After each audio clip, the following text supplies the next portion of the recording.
I remember the winter by how the wind learned my name. It would come off the high ridges with a dry hiss, slide through the split rails of my pasture, and slip under the door like a rumor you can't shut out. Most evenings I'd sit quiet and let it talk. Some nights felt like judgment. Some nights felt like mercy. The snow kept its distance, at first, thin and wind-bitten, showing the dirt between white strokes, the way an old man's beard shows skin. Cattle moved slow along the fence line, ribs working behind muddy hair, eyes dull as worn coins. The stove ticked as it cooled, and the house answered with its own creaks, as if the rafters remembered how hands had set them and were trying not to forget. That was the season I started riding up to Willow Ridge for no good reason I'd tell out loud. Fences didn't need checking that often. Springs didn't shift their beds every afternoon. A man can lie to a town. A man can even lie to himself if he keeps the words small and steady. But the ridge knew. The ridge saw me come in a long circle, like I'd misplaced something and was ashamed to stoop for it. She was up there, the first day I noticed her proper. A single figure, where the slope eases off and the pines thin, just enough level ground to dare a home. She had a scarf tied tight and a coat too big for her bones, and there was a line in her shoulders I recognized, stubborn with a little hurt under it. She was setting a sill log with wedges and an iron bar, breath puffing from her like steam from a kettle that never quite boils. No man with her. No wagon nearby. A few simple tools, and the world for an audience. I reined in and watched from the trees like some guilty thief of moments.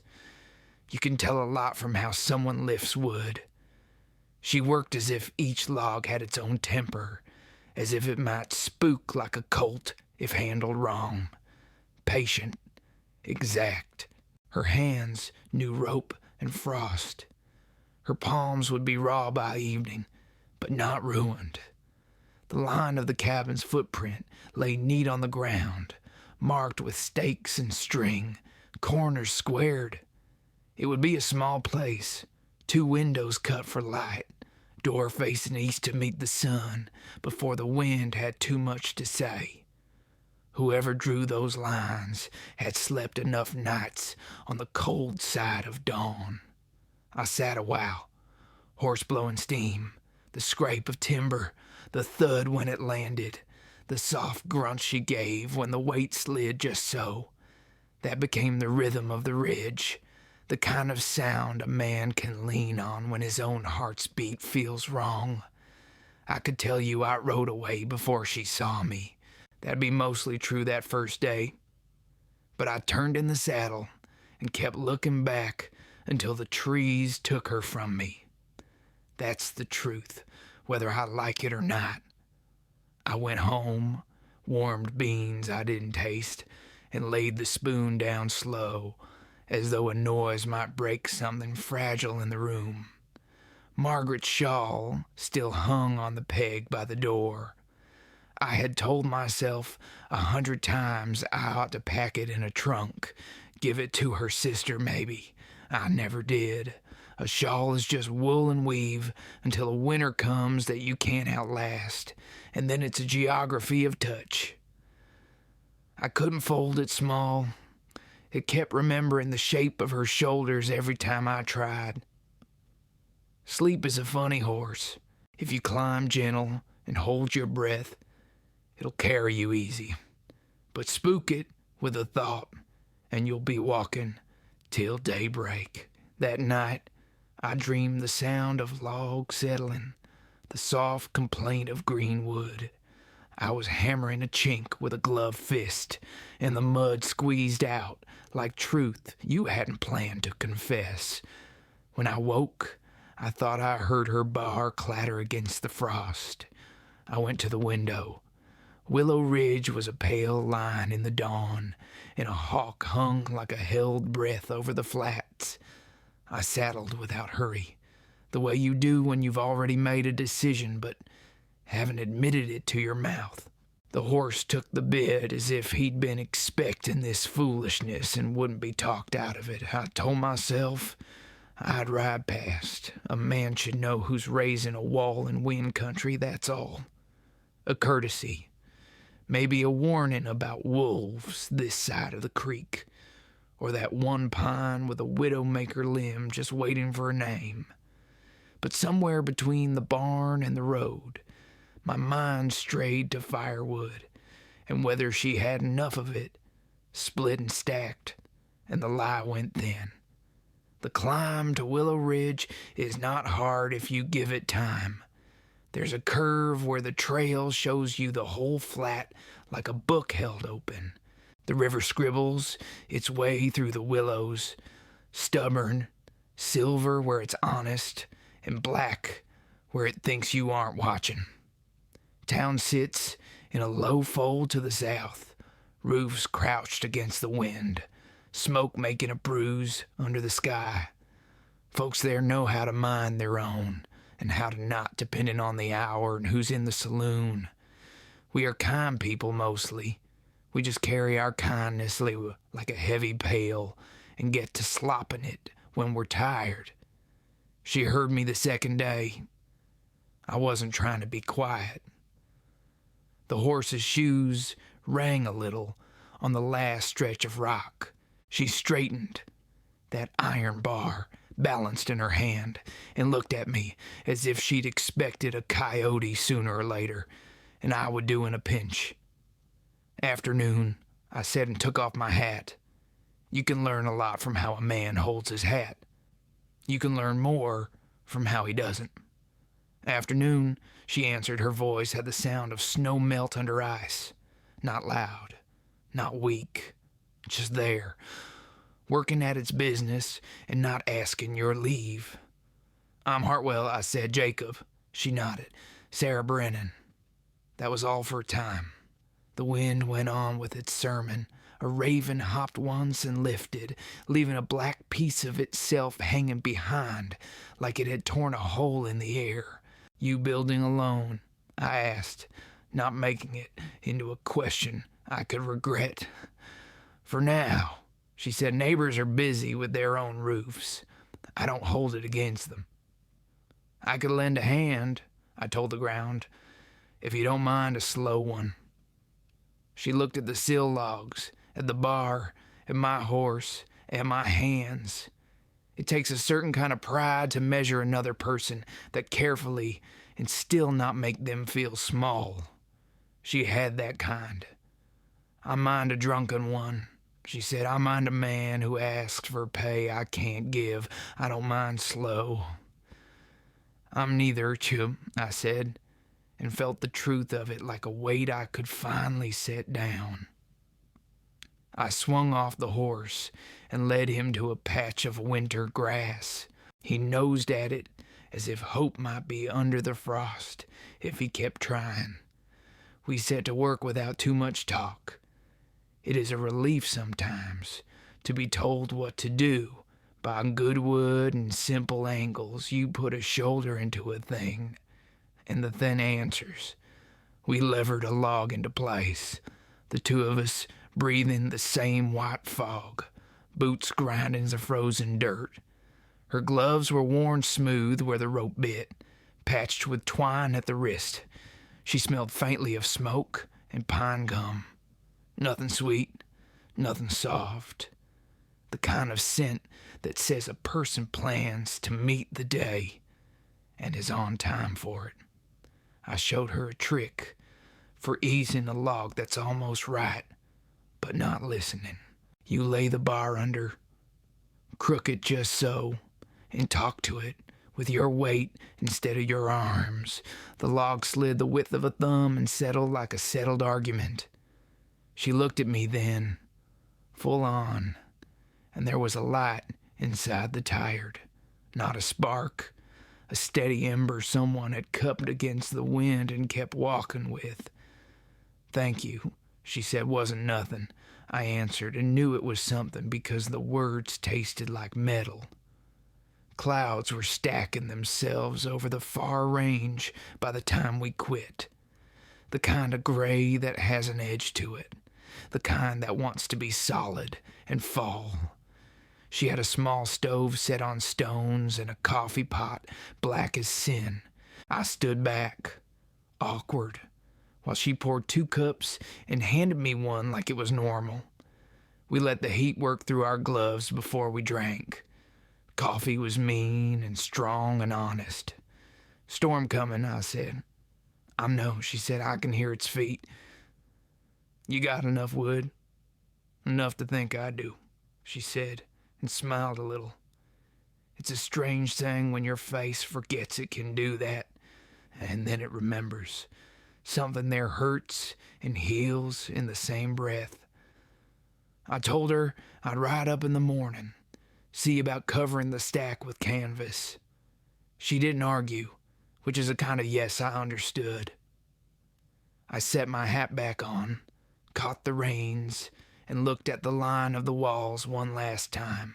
A house is only air with ideas until you ask it to keep you. Then it becomes a promise, not yet kept, not yet broken. On the way down the ridge, the wind leaned harder. The first flakes hit the black of the river and vanished like they'd never been. When I reached the flats, the snow started in earnest. Not big, just steady. I felt it find the back of my neck where the scarf doesn't reach, and I knew the winter had made up its mind about us. I also knew I'd already made up mine about her, though I wouldn't say it out loud, not to the horse, not to the stove, not to the empty shawl on the peg. A man doesn't need to speak a vow for it to hold him. Sometimes a vow finds you in the sound of a bar on frost, and you give in because you were tired of arguing with the wrong silence.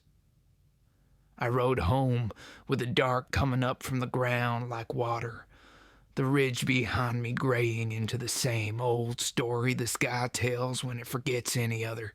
But there was a new line in it now, cut clean as a fresh track in early snow. I could feel it under my ribs, patient and exact, the way she moved a log into place with care enough to make it stay. I banked the stove when I got in, and for the first time in a long while, the house felt less like a room I'd been sentenced to and more like a place that might listen if I spoke plain. That night, the wind called again. This time, I answered. Not with words, but with a plan as simple as a wedge in a bar. Morning, I'd ride back. Morning, I'd bring canvas and a coil of rope. Morning, I'd stand beside the line of a home and see if my hands still remembered the language wood accepts.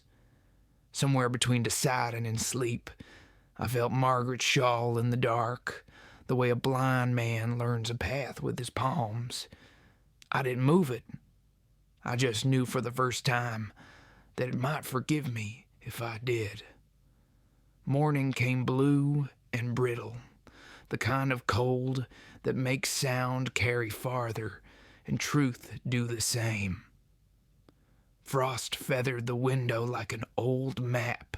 I saddled before the stove found its temper, breath fogging the stall while the horse watched me with the patience of things that have put up with men a long time. Canvas roll, 2 coils of rope, spare pegs, a sack of nails that clinked like a pocketful of small regrets. Those went across the saddle horn. I added bacon, coffee, a heel of bread, and a jar of beans Margaret had put up the last August she was alive. The label she wrote had faded to the color of a story told too often. I had never opened that jar. I tied it on without thinking about what it meant. The snow was honest now. Not wild, not theatrical, just the steady work of winter. It came slant off the flats and straight off the ridge, whichever angle the wind fancied. Hoofprints filled behind us. The horse moved like he had his own errands, ears pricked, shoulders bunching under the saddle with each small climb. There's a place where the trail bends around a rock that looks like a jawbone. I always touch it, gloved knuckles tapping once, the way you greet an old neighbor you don't much like. But you both know you'll die in the same dirt. I did it that day, and felt the cold walk through the leather like a rumor you can't ignore. She was already working when I found the cabin line again. Snow in her hair, steam at her mouth, hat pulled down to where it shadowed her eyes. The stovepipe coughed a thin seam of smoke from a temporary notch in the roof. She'd stacked the cut wood behind the windward wall and thrown a tarp that wasn't big enough over it. The tarp snapped and popped like a tethered thing that wanted loose.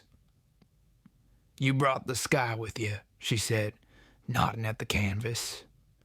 "I brought a roof's worth of patience," I said. "Sometimes it looks the same." She smiled at that, brief as a match, and motioned to the woodpile. "We worked there first, 'cause a house can be argued with later, but cold will take the floor out from under you if you don't answer it right away." We dragged the canvas across the stacked rounds, weighted it with split rails and stones, then ran ropes over and under, crisscrossed like a lacing you plan to trust on a fast horse. The wind stamped and shoved and found less to brag about.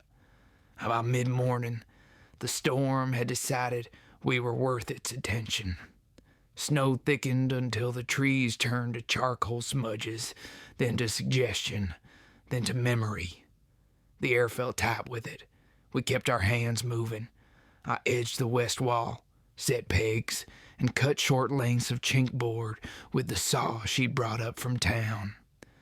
The teeth squealed thin as a fiddler tuning. She steadied the lengths while I nailed. We talked like people talk when the job sets the grammar. Short words, sure ones, mostly about weight and angle, the size of a notch, the width of a gap you want closed before darkness finds it. At noon, or what passed for it in that white, we went inside the line and stood near the stove. Snow had blown under the open roof and dusted the floor. She swept it out with a bundle of willow she'd tied tight, neat as a churchwoman who means to keep faith with the Lord and with the plank she's sweeping. I set the bacon in her skillet and the beans by the heat. The jar sat there, clouded with frost, the writing faint as a whisper from another room. "You want me to open that?" she asked, not looking at the label so much as at the way I held the jar, which was probably wrong. "I reckon I do." I sat and felt the hinge of a door I didn't know I'd kept shut. She pried the seal with the stub of a knife, and it gave with that particular sigh glass gives when summer remembers how to breathe in winter. The smell came up slow, salt and a little sweet, and the taste of long days boiled down into something you can keep on a shelf. I had to sit a second. She did not say a thing. She set the beans in the skillet and stirred as if we were two hands at a line shack and time had not tied itself in knots around our wrists. We ate from the pan, bacon giving up its fat to the beans, bread hard enough to remind a man about effort and soft enough to keep him from cussing. The wind worked the cracks, but the stove argued back, and I liked the sound of that argument. When we finished, she poured coffee and we stood shoulder to shoulder, not touching, the way the inside of a prayer can be close without crowding. "Where'd you come from, Sarah?" I asked when the quiet felt sturdy enough to hold the question. "North Fork of the Yellowstone first," she said. "Then a scrape of land 2 days west of there. Then nowhere for a spell. Then here, The story is the same all along it. A man who liked gambling better than promises, and his brother who liked the sound of my name too much to be decent. I traded both for a map, bad advice, and a hammer. She said it like a ledger read at the end of a season. I watched her mouth while she spoke, the shape the words made, as if the truth of the thing was written in that moving line and not in the content. When she was done, she sipped and blew across the rim of the cup. "What about you?" she asked. "I was married," I said. "She died on a night that had too much winter in it to forgive a fever. There was a doctor south in town who could have done a small thing that might have meant a big one. The river was up.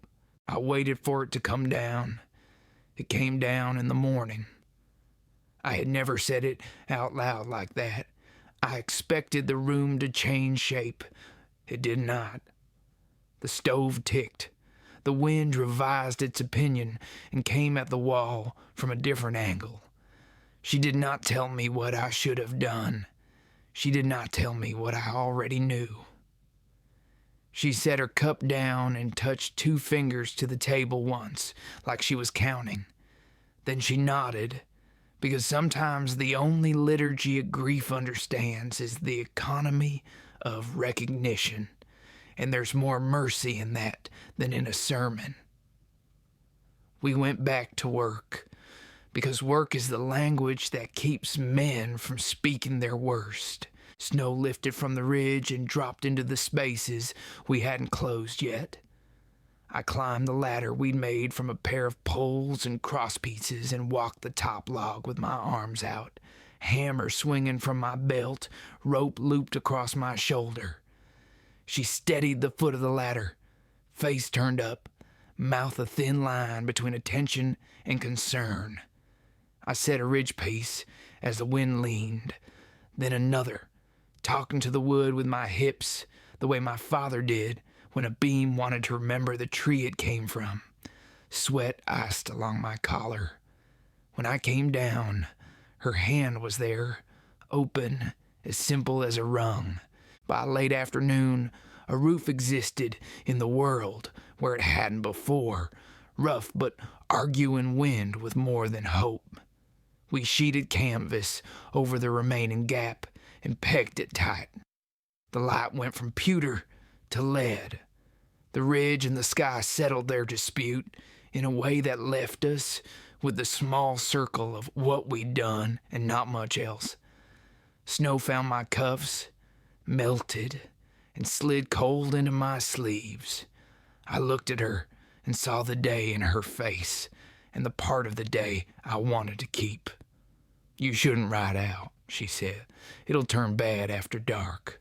The trail will take your horse out from under you for the practice of it." "That's so," I said, though I knew it was. "You can have the floor by the stove," she said. "I will take the bed corner where the draft comes through for fairness. We can both pretend it is for fairness." She had a way of speaking that lifted the truth like a bucket from a well and set it on the table without splash or apology. I nodded. I unsaddled in the lee of the wall, rubbed the horse down with a piece of sacking, gave him grain from my bag and water scooped from a cut in the snow where the barrel took it in. He settled with his back to the wind like a man who made peace with a long story. I brought my saddle and blanket inside and laid them near the stove. Snow talked on the roof. The canvas bellied and snapped. Inside the room began to remember what people do to a space when they mean to stay. She laid her coat across a peg. I set my hat high, careful of damp. The stove glowed steady, the iron giving a dull shine you could measure time by. She ladled the last of the beans into a cup and set it near the fire for later, as if later were a thing we had a right to. We did not talk much. I watched her hands plait a broken piece of rope into a useful length. She watched me sharpen a chisel against a stone we'd found under the snow. The blade took an edge with that fine whisper that says a tool is waking up to itself. When it came time to sleep, we banked the fire low. She went to her corner, boots lined neat.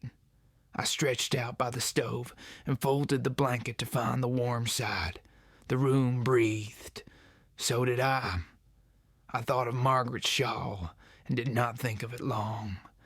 There are nights when a man is a ledger and the day does the sums for him. This was one. The numbers were not generous. They were not cruel. They were exact. Outside, the ridge shouldered the storm. Inside, two strangers let the distance between them be the right size for the work and the weather. I listened to the house beginning, slow, the way a heart begins again, after it has been told it cannot. I slept, and the wind did what it pleased with my dreams, which for once were not arguments. Morning didn't so much arrive as it confessed itself. The storm had wrung the color out of the world, leaving everything in shades of pewter and quiet. Light seeped through the seams in the canvas like mercy through an old prayer. I woke before the fire, before sound, the kind of waking that happens when the body remembers it's still got business with the day. She was already moving. Her boots scuffed softly against the floor, breath of pale thread in the cold air. She stoked the stove with the same calm a nurse gives to a feverish child. No waste, no hurry. When the fire caught, her face came into shape again. There's a moment when flame decides what to forgive, and in that moment, she looked like someone who'd stopped asking for forgiveness a long time ago and had learned to live without it. "Coffee's near ready," she said, her voice had the rasp of sleep and smoke, but there was warmth under it, something built by choice, not accident. "Smells like a good day for lies," I said, pulling myself up and finding the stiffness waiting in my back. "Maybe even a decent one for truth, if the coffee's strong enough." She smiled, poured, handed me a cup that burned through the chill, and sat by the window frame where the glass wasn't yet fitted. The wind outside had lost its edge, moving slow through the trees as if even it had grown tired of being cruel. "I'll need to check the roof seams," I said. "Make sure the wind didn't lift what we laid down." She nodded. "I'll cut more lengths for chinking. Cabin'll need to be sealed before the next turn." "Next turn's coming," I said. "Always is." She didn't answer that, but I saw her mouth move around a thought, the way the horizon folds around the sun when it means to hide it. We stepped outside together, each of us wrapped against the air. The world had gone clean and soundless, snow up to the knees in some places, higher where the wind had gathered its collections. The ridge above us was a white spine, and below it, the flats lay buried under light that felt too pure for the living. The trail we'd ridden yesterday was gone. I could have sworn there'd never been one. The canvas roof held, rope stretched tight, pegs solid. I brushed snow off the ridge log and checked the seams, my gloves slick with melt. She worked along the east wall, clearing the drift from the door. When the sun broke through, a brief, gold-limbed visitor, it set fire to every surface and made the two of us look like we belonged to a world older than words. "Looks like it'll hold 'em, Kuima," I said, climbing down the ladder. "It will," she said, not because she needed to believe it, but because she already did. We took a moment then, just standing in it, the quiet had a weight that made you feel you ought to bow to it. I think that's why I spoke. You ever wonder, I said, why some folks build alone? She leaned on the shovel. Because the ones who'd help don't believe the house will stand. And because the ones who do believe have their own walls to keep up. You talk like a preacher I once knew, I said. He didn't believe in sin, only in people giving up too early. She looked up at me, eyes gray as the edge of morning. You give up too early, Jacob. I thought about that. The snow squeaked under my boots. I stopped early. I said, that's worse in a way. A man can keep living after he stops. She didn't answer. She just looked at me, long enough that I started to hear what she wasn't saying. Then she turned back to the shovel. You didn't stop, she said finally. You're here.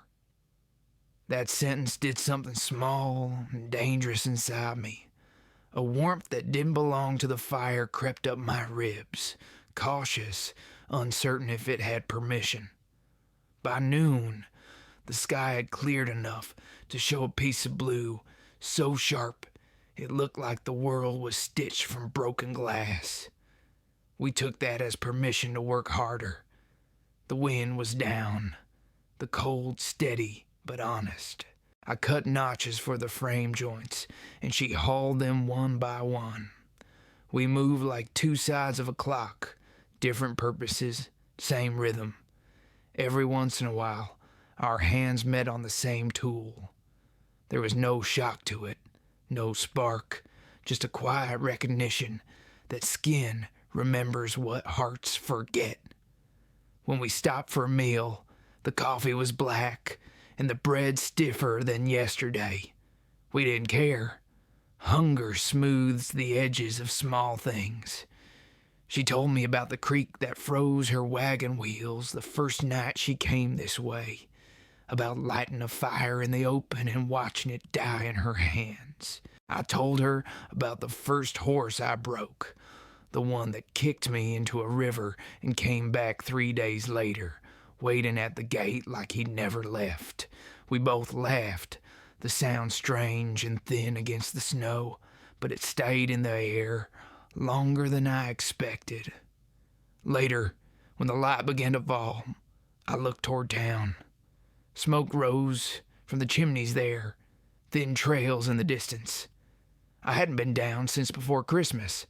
The saloon would be half full by now, men crowding the stove, stories curling in the air like wood smoke, some true, most not.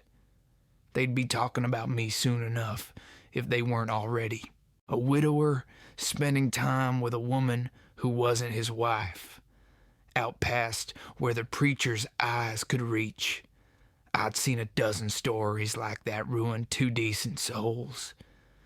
You worried about what they'll say? She asked, following my gaze. I've learned the town doesn't say much different no matter what you do, I said, only changes who they tell it to. I don't mind talk, she said. I mind when folks stop talking to your face. I nodded. They'll talk to mine.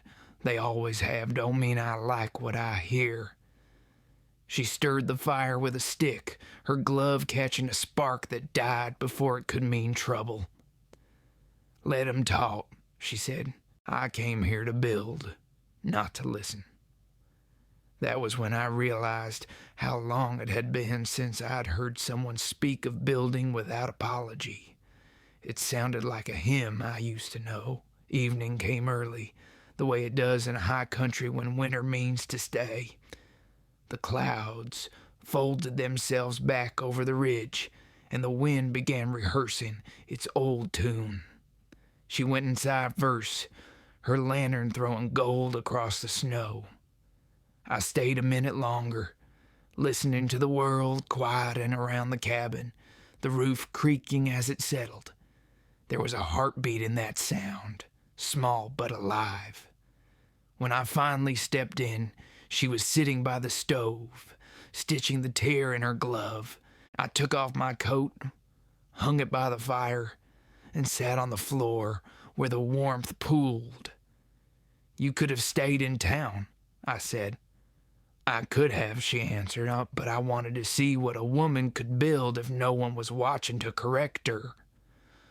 That's a kind of courage. I said no, she said softly. It's a kind of loneliness, but some of us learn to build with that too. I let that settle between us. The fire popped. Snow slid off the roof in a slow sigh. I thought about how many nights I'd sat in my own house, hearing the same sounds and how different they felt now. When I closed my eyes, I saw her on the ridge that first day, shoulders squared against the wind, a single figure daring the world to notice her. I thought I'd come to help her finish that cabin. Maybe I had, but somewhere along the way, she was finishing something in me too. I didn't say it then. Words like that don't belong to the early chapters of a story. You let them grow, quiet, until they find their own weight. So I banked the fire, rolled my blanket out, and listened to the wind press its hand against the walls. I told myself it was checking our work. I told myself that was comfort enough. And for the first time in years, when I closed my eyes, the silence didn't feel empty. It felt full. The thaw came too early that year. It wasn't spring. Spring was still a rumor hiding downriver, but the snow lost its will to stay. By the third week, the drifts had pulled apart, and thin water began to run under the crust, whispering old promises. The ridge showed its bones again, patches of brown and stone, and the air had that smell, wet pine, thawing dirt, and the faint sour of things that had slept too long. I was fixing the east shutter when Sarah said it first. You don't have to ride up every day, Jacob. I didn't look down right away. The hinge was stubborn, and a man ought to finish what he starts before answering something he can't. I know that, I said, do you? She asked, quiet but not unkind. There's fences of your own, need mending. Cattle won't wait on my walls. That's so, I said again, and tapped the hinge pin into place. Metal met wood with that small, satisfying finality that most conversations never reach. Thing about fences, they'll still be there tomorrow. She didn't answer right away. The hammer in my hand felt heavier than before. When I finally looked down, she was standing by the door, hair loose from her braid, wind tugging at it. There was color in her cheeks again, that faint rose that comes back only when a body's begun to trust the world. I'm not saying I don't want you here, she said, but I can't have you think you owe me anything. I don't, I said, and that's a word I quit carrying. I come 'cause it feels right to see the day start in a place that's still learning how. That made her smile a little, though I could see the worry hiding in it. You talk like a man who's forgotten the sound of his own name. Maybe, I said, or maybe I'm just trying it out in a quieter room. She went back inside, and I finished the hinge, listening to the steady rasp of her saw from within.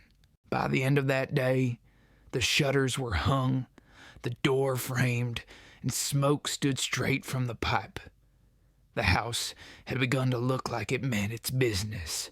When the wind came, it bent around the corners instead of through them. That night, we ate by lamplight. The lamp was a small one, glass chipped, wick trimmed short to make the oil last. She'd found it in town for next to nothing. I remembered the shop, the old man behind the counter, the way dust clung to the glass as if it belonged there. She cleaned it with a rag until it shone. Now its flame trembled between us, caught in the draft that still lived in the seams of the wall. You ever think about leaving?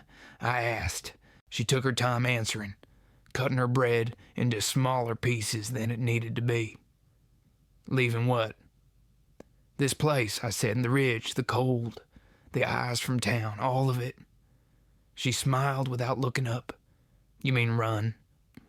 Maybe not run, just look for something softer. Her knife paused midair. I did once. The world didn't offer much that stayed soft when it met me.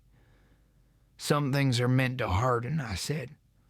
Not hearts, she said, and there was a tremor in the way she said it. Small, like a string plucked too close to breaking. We sat quiet for a while. The wind shifted again, testing the roof seams, as if reminding us how temporary our peace was. I watched her hands in the lamplight. They were steady, scarred, honest, hands that told their own stories without asking for pity. Margaret's hands had been fine and pale. They smelled of soap and linseed. Sarah's smelled of pine pitch, coffee, and work. Somewhere between those two scents, my world had changed without my permission. I told her a story then, though I hadn't planned to. When Margaret died, the house went quiet. Not just empty, quiet.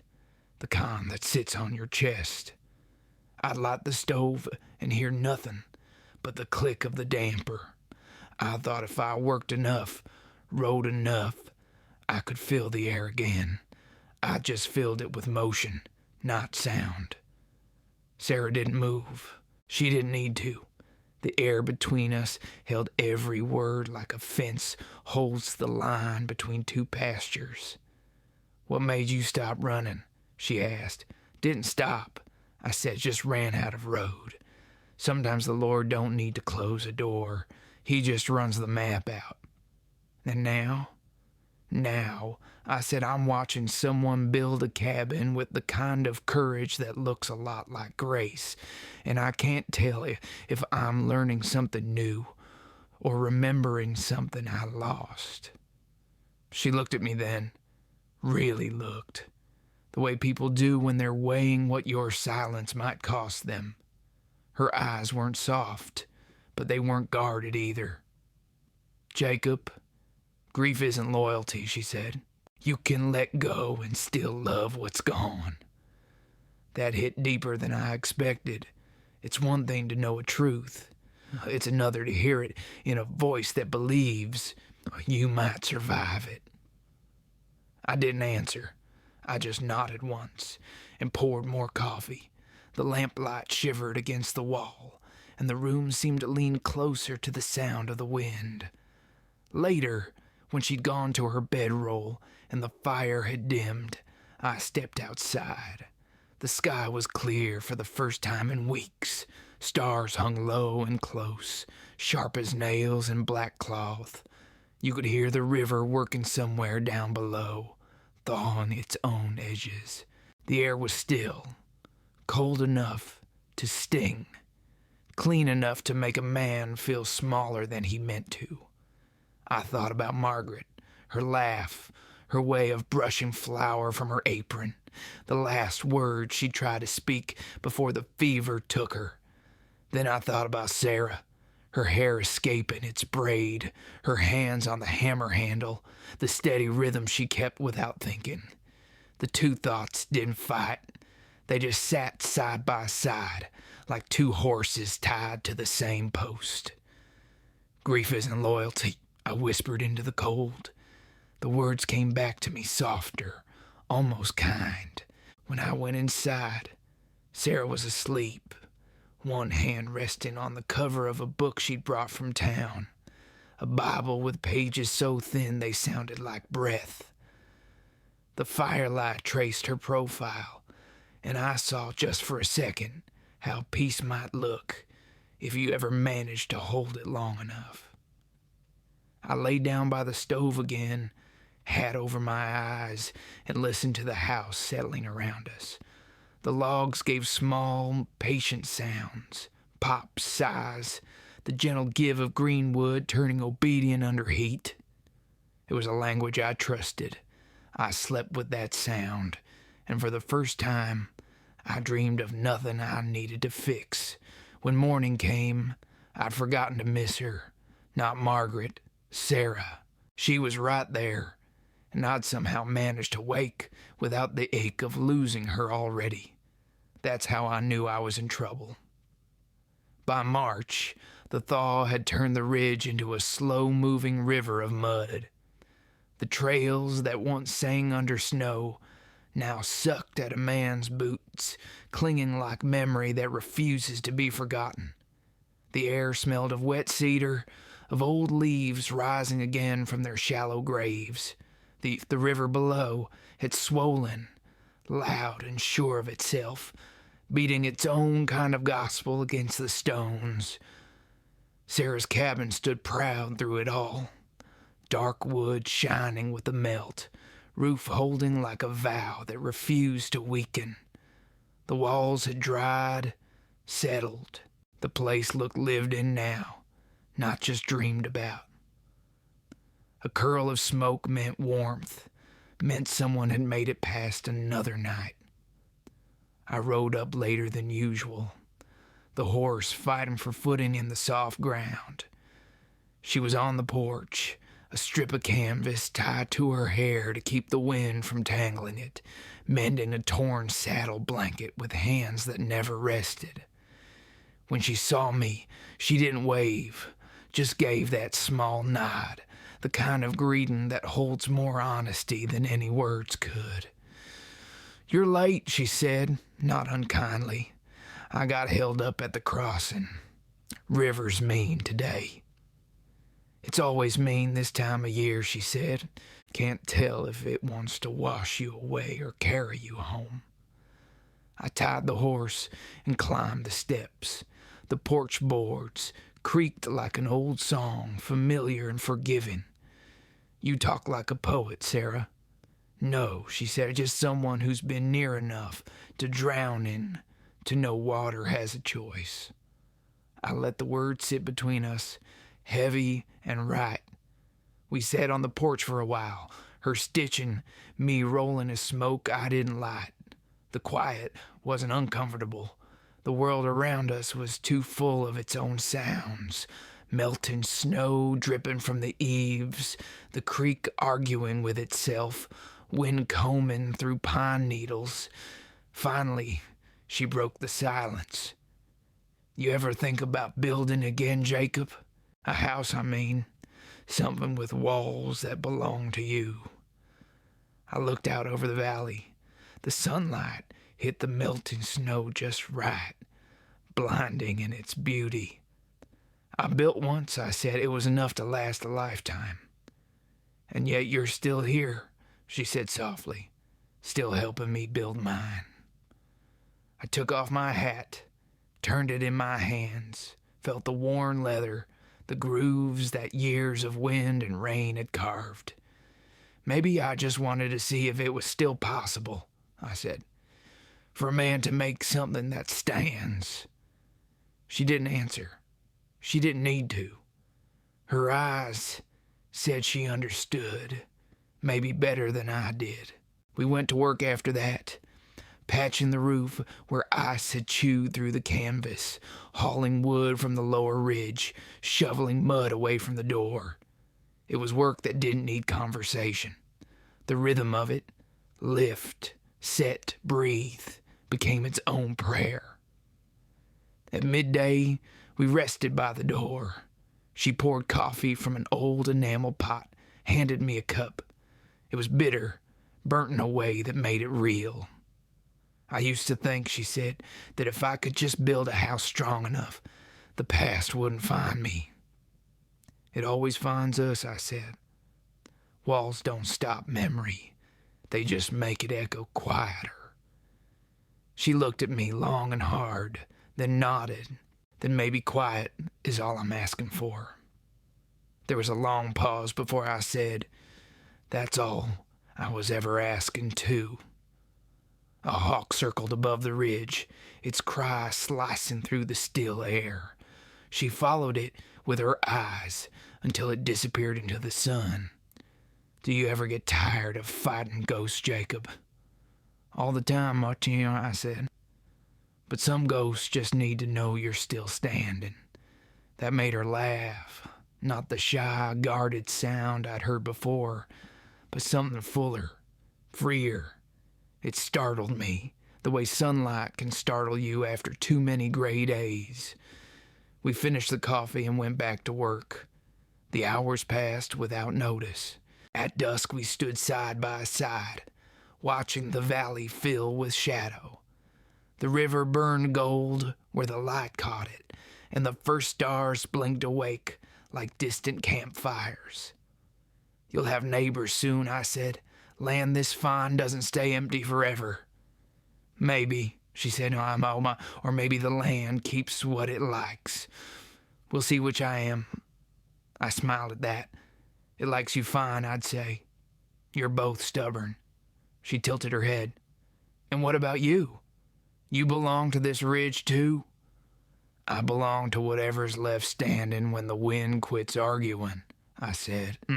She looked at me a long time before answering. Then I hope the wind takes its time. There was something in that, something neither of us dared name. We went inside before the dark claimed the ridge. That night, the fire burned slow. I sat by it, sharpening a blade, the scrape of steel against stone steady as a heartbeat. Sarah sat near the wall, mending a coat, the needle glinting in the flicker of flame. The silence had changed. It wasn't empty anymore. It was waiting. After a while, she spoke without looking up. Jacob, do you ever think you'll stop carrying her? Margaret, she nodded.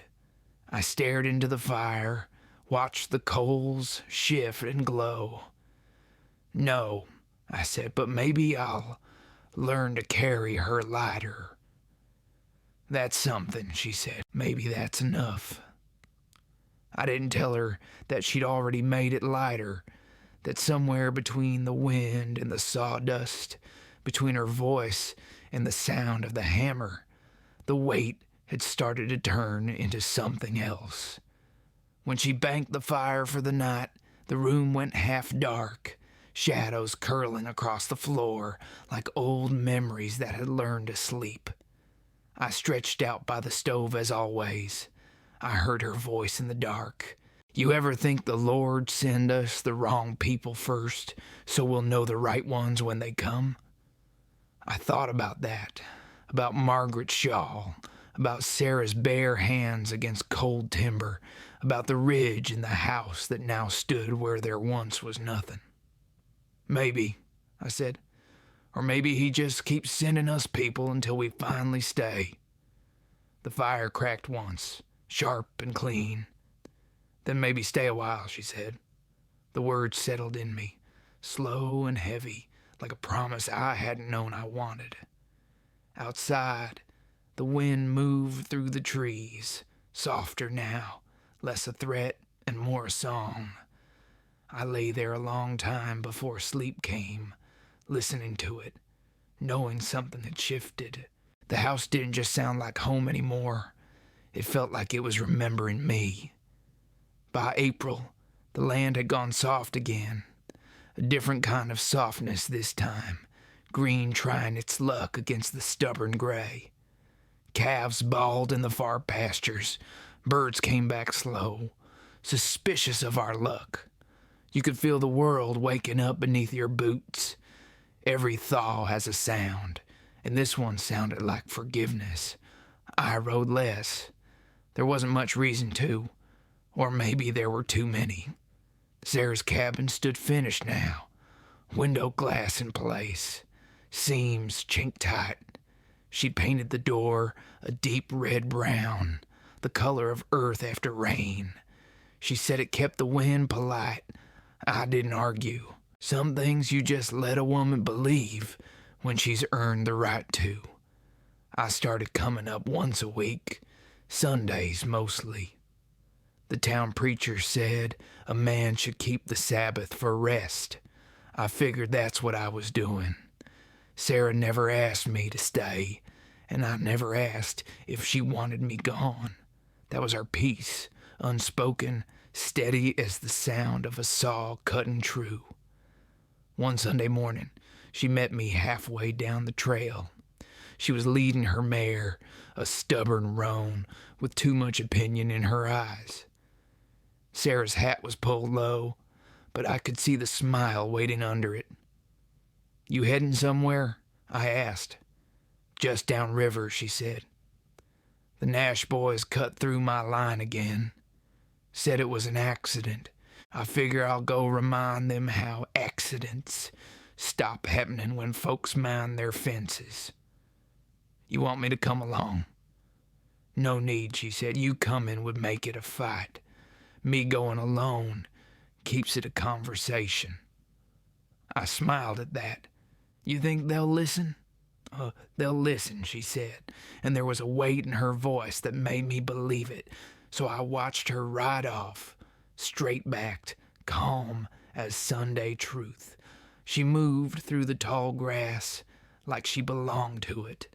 I waited until she disappeared behind the ridge before turning my horse toward town.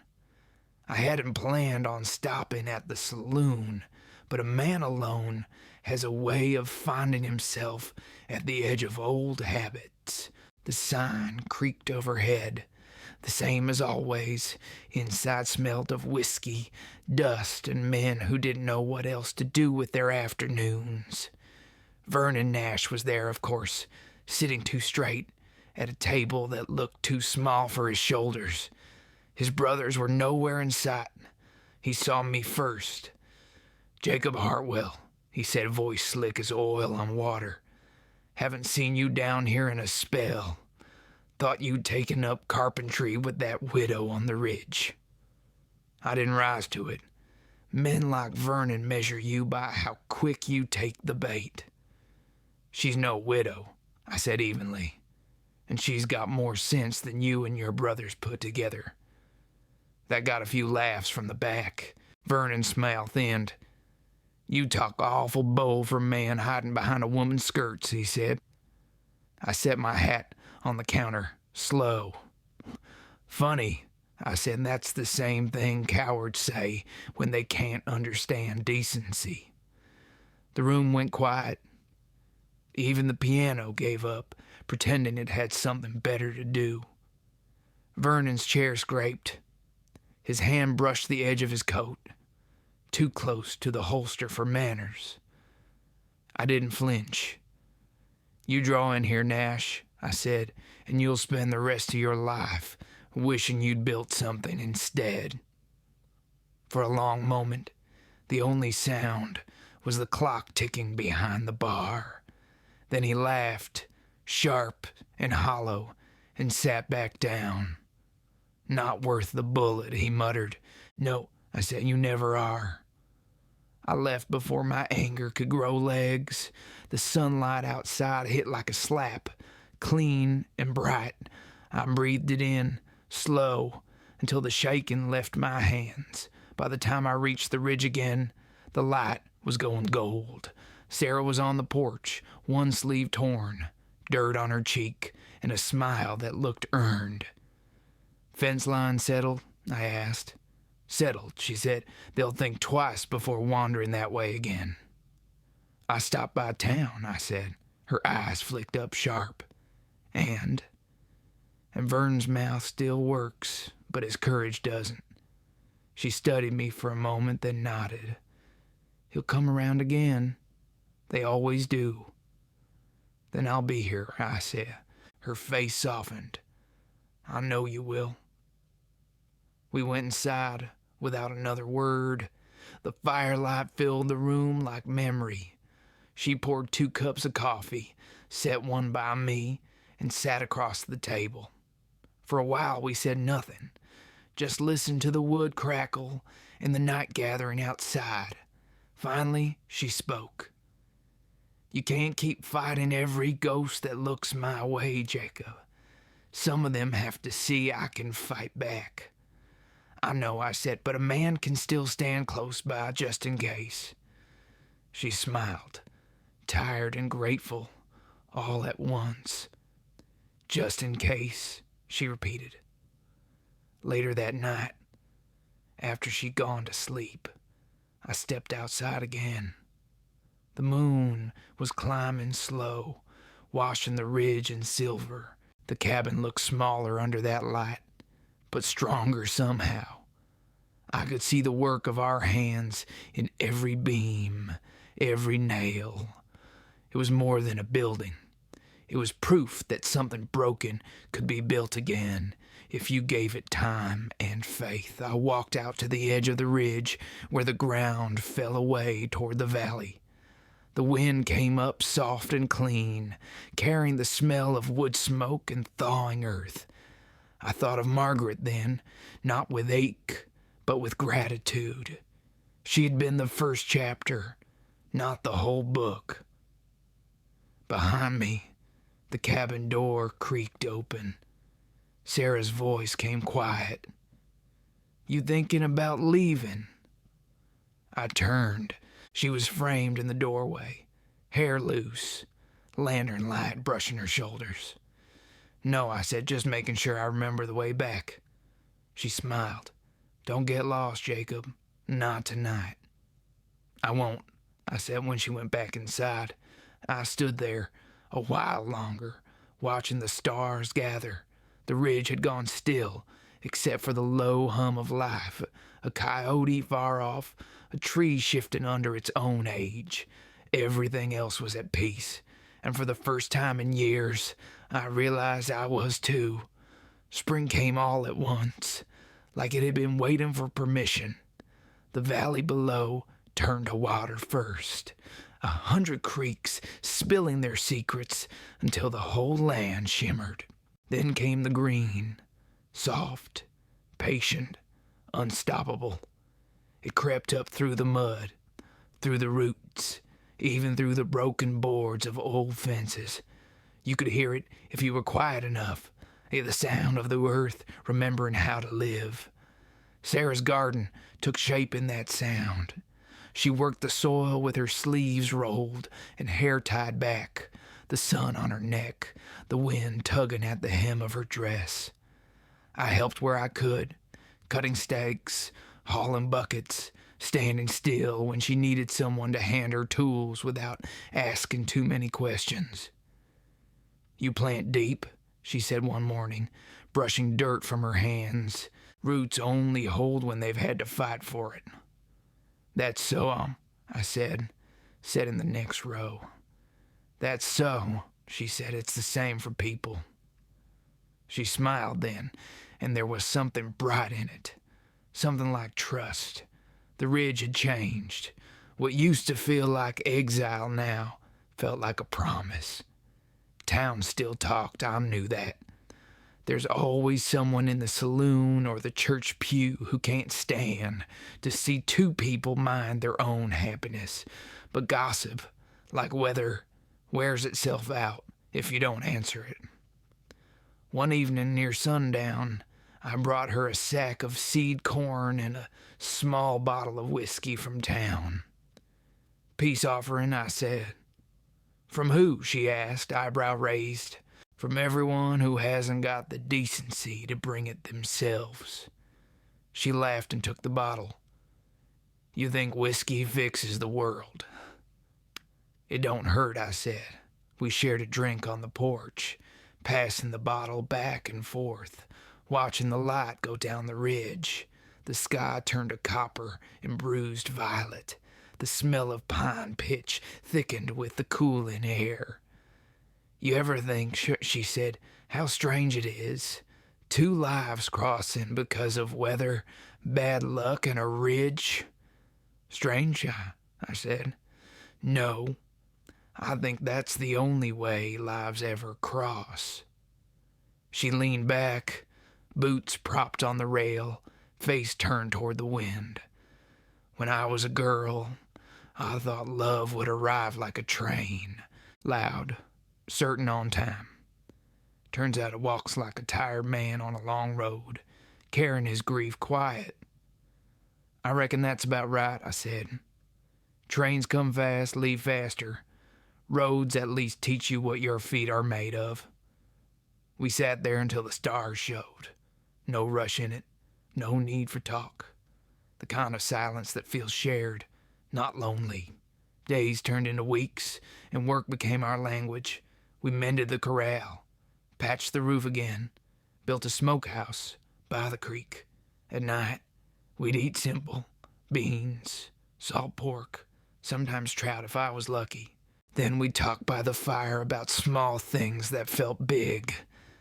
How the winter had nearly broken us. How the sound of spring water running under ice can make a person believe again. Sometimes she'd read from her Bible, soft voice finding its way through the smoke. She didn't preach it, just spoke the verses like she was trying to remember who she'd been when they still meant comfort. My favorite was when she read, "He maketh the storm a calm, so that the waves thereof are still." She'd close the book after that and say nothing, and neither would I. But peace has a way of drawing trouble like light draws moths. It started with hoofbeats one morning, 3 of them, fast and angry. I was splitting wood when they came up the ridge, Vernon Nash and his 2 brothers. You could see their dust before you heard their words. Sarah stepped out on the porch, calm as Sunday. Her rifle leaned by the door. "Morning, Vernon," she said. "Lose your manners on the trail again?" Vernon smiled, all teeth. "Afternoon, Miss Brandon. Heard tell you been borrowing land that don't rightly belong to you." "This land was homesteaded proper," she said. "Filed, marked, and paid in work harder than you've ever done." He spat in the dirt. "Paper says otherwise." He pulled a folded document from his coat. I recognized the seal, county clerk's mark, forged by the look of it. "You and your brother's been busy," I said, stepping up beside her. "Counterfeit takes time from men who can barely spell their names." Vernon's smile dropped. "Ain't your fight, Hartwell?" "Then maybe you should have stayed off her ridge," I said. His brothers shifted in their saddles. One of them rested a hand on his gun. The sound of leather creaked, small but sharp. Sarah's voice came steady. "Vernon, you so much as reach for that weapon, and I'll put you down before you remember why you came." She meant it, and every man there knew she did. Vernon laughed once, forced. "I ain't gonna shoot a lady." "Good," she said. "Then you'll live another minute." I could feel the tension tighten like a rope between us all. Wind moved through the trees, the only witness. Finally, Vernon crumpled the fake paper, shoved it in his coat. "You got till harvest," he said. "After that ridge is mine again, law or no law." "You best hope the Lord don't take you before then," I said. They turned their horses and rode off, spurs jangling, dust swallowing them. When they were gone, Sarah leaned against the post, breath shaking only once. "You all right?" I asked. I will be," she said. "He's bluffing. He always is." "Bluffing's dangerous when folks start believing their own lies," I said. She looked out over the valley, where their tracks already faded into the grass. "Then we'll have to remind him what truth looks like." I nodded. "I'll ride to town tomorrow. Talk to the sheriff." "He won't care," she said. "Nash family's been lining his pockets for years." "Maybe," I said, "but a man's got to try. If not for justice, then for sleep." She smiled faintly. "You never were much good at letting the world be crooked, were you?" "No," I said. "Crooked boards make crooked houses." That night, she didn't read from her Bible. We sat by the fire, both quiet, listening to the rain start outside. It came slow, like it wasn't sure it was welcome. "You think he'll come back?" she asked finally. Men like Vernon always do, I said. But he'll find the ground harder than he left it. I banked the fire, but neither of us slept easy. The wind picked up, carrying the scent of wet earth and the low hum of something waiting. Out on the ridge, thunder rolled once, long and low like a warning from an old friend. The storm broke before dawn. I woke to the sound of rain on the roof, steady, deliberate, like someone knocking to be let in.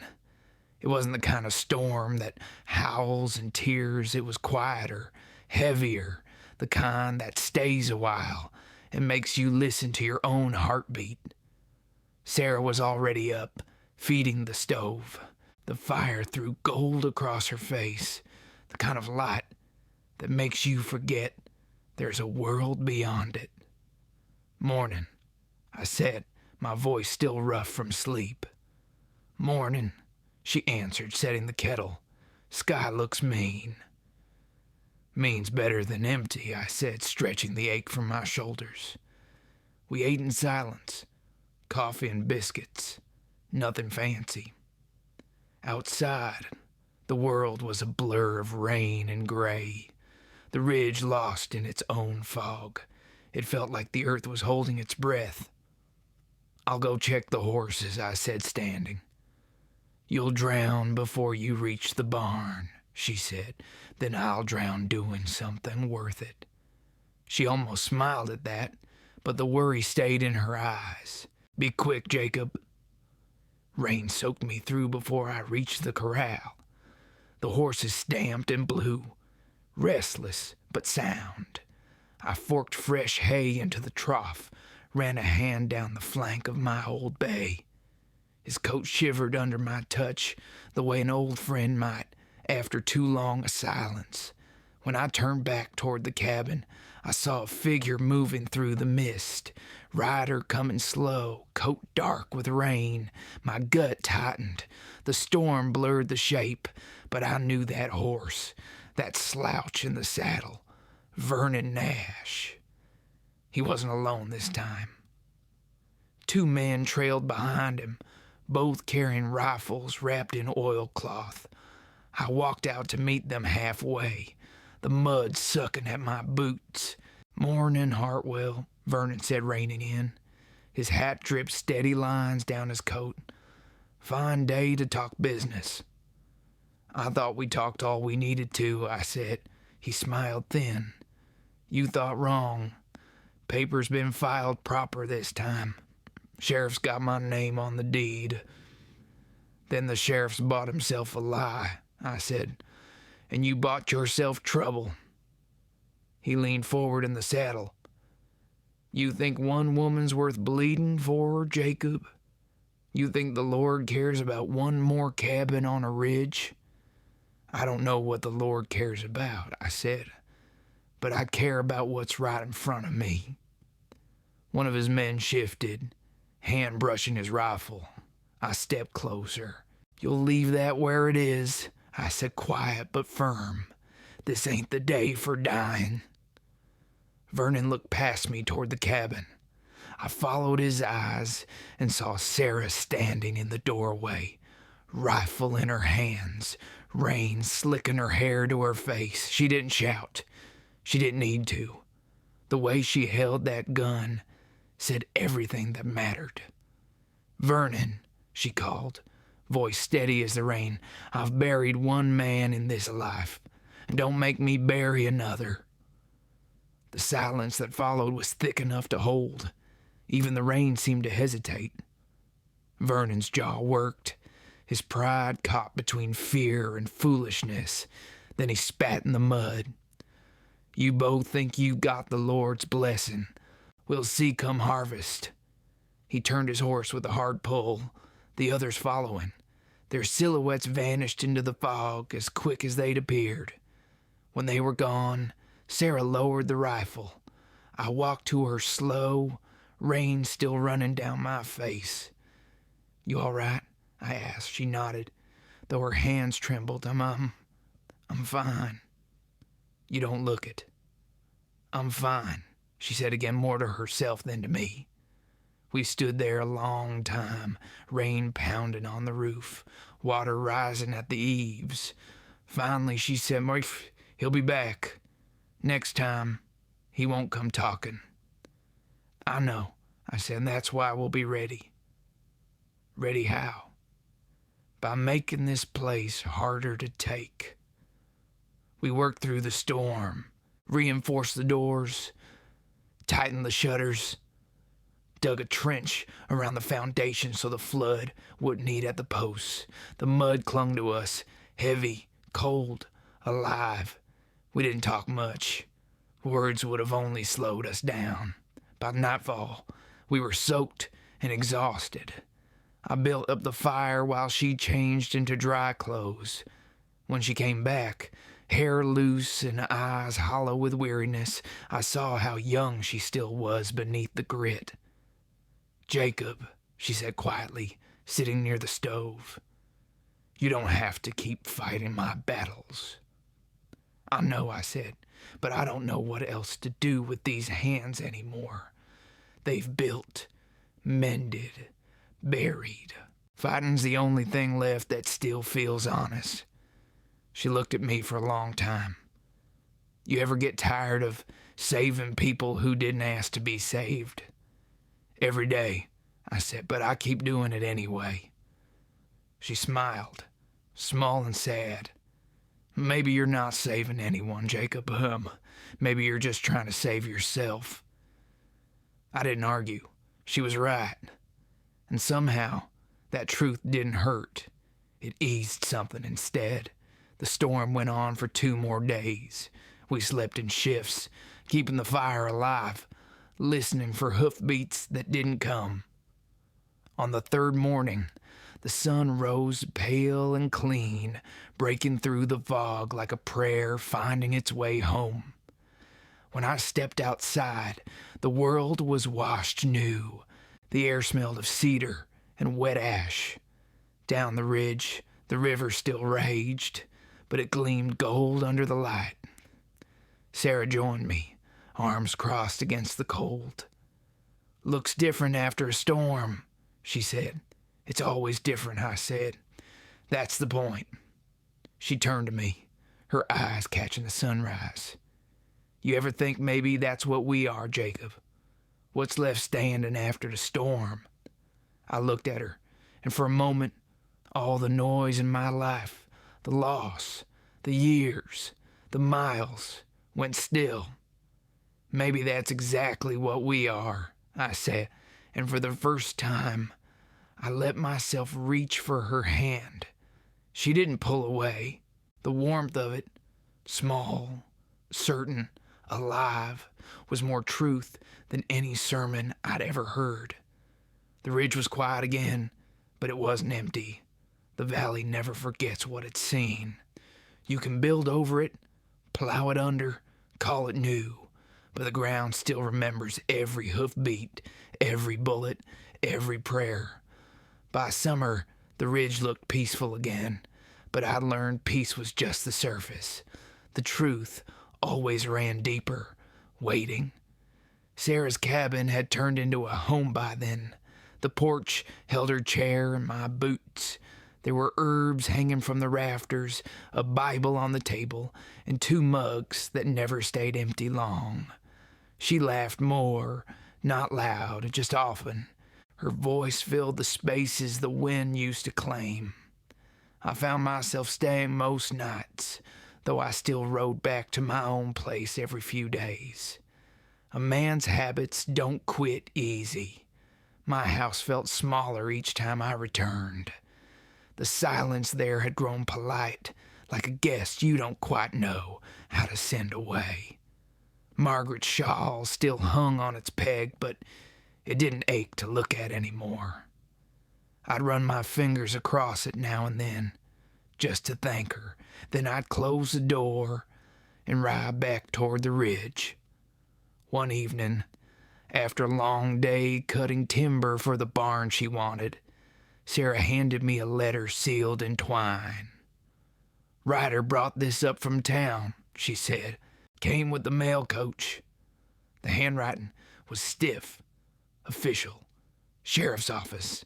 I broke the seal and read, "To Mr. Jacob Hartwell and Miss Sarah Brennan, be advised the Nash claim to your ridge property has been contested and suspended pending review. Please report to town within 7 days for hearing before Judge Talbot." I folded it once, twice, then set it down on the table. "So it begins," she said quietly. "Seems so." "You think he forged this too?"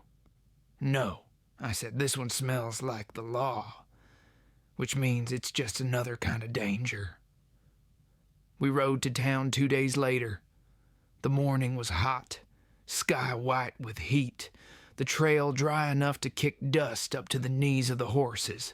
The streets were half empty when we arrived, most folks keeping to the shade.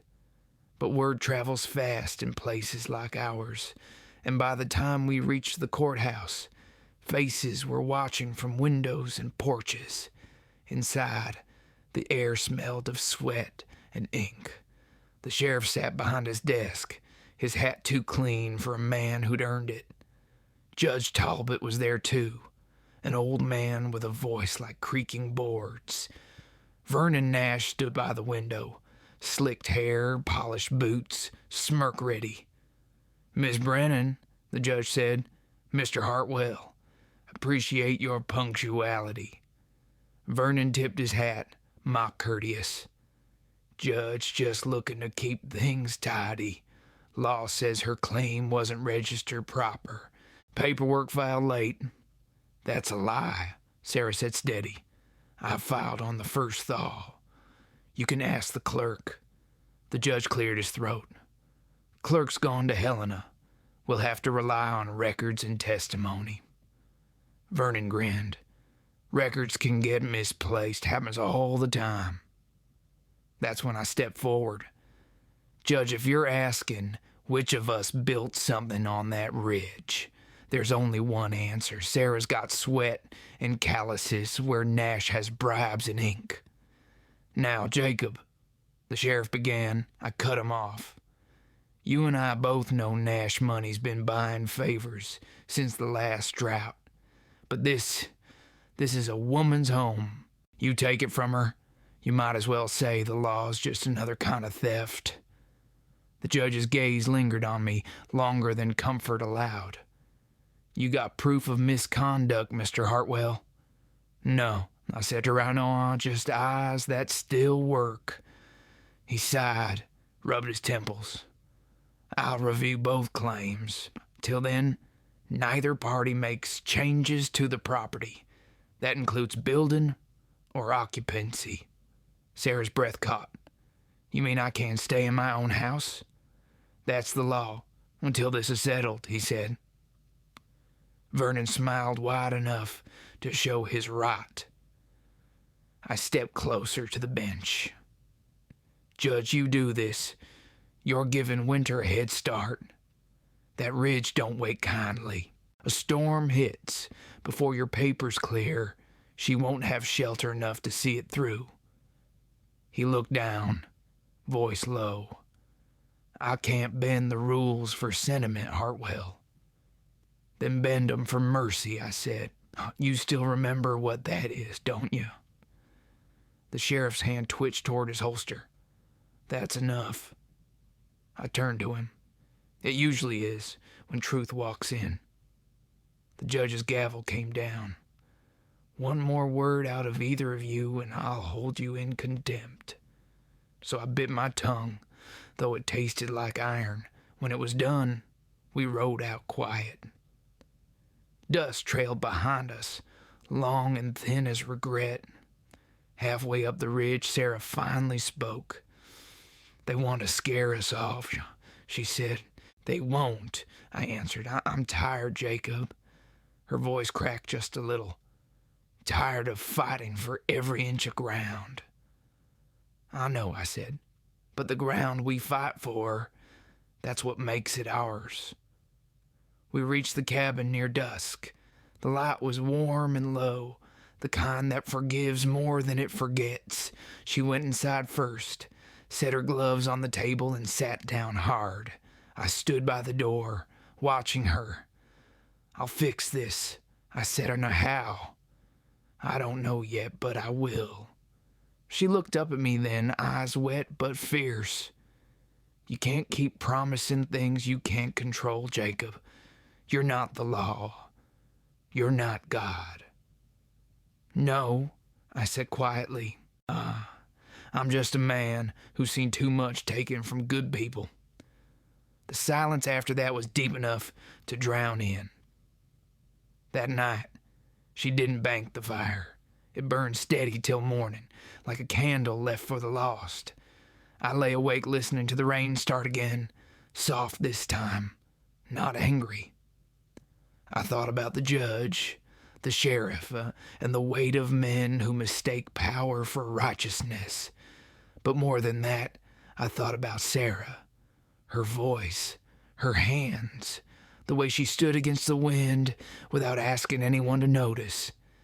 And somewhere between the thunder and the dawn, I made a choice. If the law couldn't remember what justice looked like, I'd remind it. I left before first light. The air still held the night's chill, the kind that rides in your bones until the sun has proof of itself. Sarah didn't wake when I saddled the horse, or maybe she did and pretended not to. Some things are kinder when left unspoken. I rode toward town without breakfast, without plan, only purpose. The sky behind the ridge glowed the color of iron warming in a forge. The world felt quiet in that uneasy way it gets before something must break. The sheriff's office sat crooked beside the livery, door half-hinged, dust thick as a secret. Sheriff Wilkes looked up from his desk when I entered, eyes dull, hand near his belt more out of habit than caution.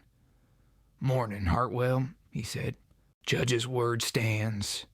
Don't waste your breath." "Wouldn't dream of it," I said.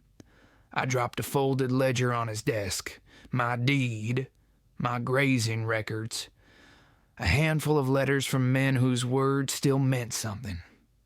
"Just wanted you to see what honest work looks like." He didn't touch it. "You think paper will change anything?" "No," I said, "but it'll make a fine fire if it needs to." He frowned. "You threatening me, Jacob?" I leaned in, slow. "If I was threatening you, you'd already know it." I left before he found words big enough to fill the silence I left behind. The courthouse came next. Judge Talbot was alone, spectacles perched on the edge of his nose, scratching ink across parchment. He looked older in daylight, smaller too. "Judge," I said, setting my hat on the table, "you've got a choice to make, and I need you to make it right." He didn't look up. "The case will be settled in due time." "Due time's a fancy word for cowardice," I said. His pen stopped. "Careful." "I've been careful my whole damn life," I said, voice low, "and all it's bought me is headstones. So you'll listen, old man, that ridge isn't just dirt. It's the only thing keeping a woman from losing herself again. If you take it from her, you take what little good this land's got left." He looked at me then, really looked. His eyes were tired, but something flickered behind them. "You care for her," he said. "I do," I said simply. "But that ain't the reason you should do right. You should do it because the law is supposed to protect builders, not thieves." He sighed, sat back, and closed the ledger. "You're a stubborn man, Hartwell." "I learned from stubborn people," I said. "Now be one of them." I left him with that, and by the time I reached the ridge again, the sun was low and bleeding through the trees. Sarah was on the porch, waiting, hair caught by the wind, face unreadable. "Well?" she asked. "I spoke my piece," I said. "Can't promise it'll matter." "Then why do it?" "Because not doing it would have mattered more. She smiled faintly, and for the first time in weeks, the tension left her shoulders. You're a fool, Jacob. Always have been. That night, we sat outside, long after the fire died down, watching the sky bruise and fade. The air smelled of grass and rain. Somewhere far off, coyotes started their song. You ever think about the future? She asked softly. Not much, I said. The future's a thing that comes whether you call it or not. But if you could? I looked at her then, her face half in shadow, half in starlight. If I could, I'd see this ridge standing long after we're gone. Maybe a child running through that door, maybe two. Maybe someone hearing our names and not knowing the whole story. Just that we built something worth keeping. She was quiet a long time. Then she said, That sounds enough like heaven for me. Weeks passed before we heard back from town. A rider came, dust-caked and weary. He handed me a sealed envelope and tipped his hat. Inside Judge Talbot's scrawl, claim upheld. Property recognized under original filing. Nash petition dismissed with prejudice. I read it twice, slow. Then I walked out to the porch where Sarah was hanging clothes to dry. It's done, I said. She looked up, eyes sharp. Done. Yours, I said. All of it. For a second, she didn't move. Then she laughed, a sound so sudden it startled the birds from the fence post. She pressed a hand to her chest, eyes bright. Jacob, we did it. We did, I said, though I wasn't sure what it truly meant anymore. We stood there a long while, the breeze tugging at her dress, the sun catching the roof we'd built with our own hands. Later that evening, when the light went gold, I saddled the horse and rode down to the creek. I needed to breathe, to think. The world was quiet except for the water moving over stones. I knelt there, filled my hands, and drank. The reflection that looked back at me wasn't the same man who'd watched her build that first log. When I returned, she was sitting by the fire, shawl around her shoulders. Not Margaret's, hers. You leaving? She asked. Not tonight, I said. Tomorrow. I shrugged. Tomorrow can decide for itself. She smiled, slow and certain. Stay, Jacob. Not because you owe me, not because the house needs work. Just stay. I took off my hat, set it on the table, and sat down across from her. All right, I said. I reckon I've wandered enough. The fire crackled. The wind outside carried the scent of rain and new grass. For the first time in years, I wasn't thinking about what I'd lost, but what I still had. This ridge, this woman, this chance to start again. I reached for her hand. It fit into mine like it had been waiting there all along, and as the night deepened, I realized the cabin was no longer hers or mine. It belonged to the quiet we'd earned, to the ground that had kept our secrets, to every moment that taught us how to build love one log at a time. I reckon that's what home truly is, a place where grief finally lays down its tools, and the heart remembers how to breathe.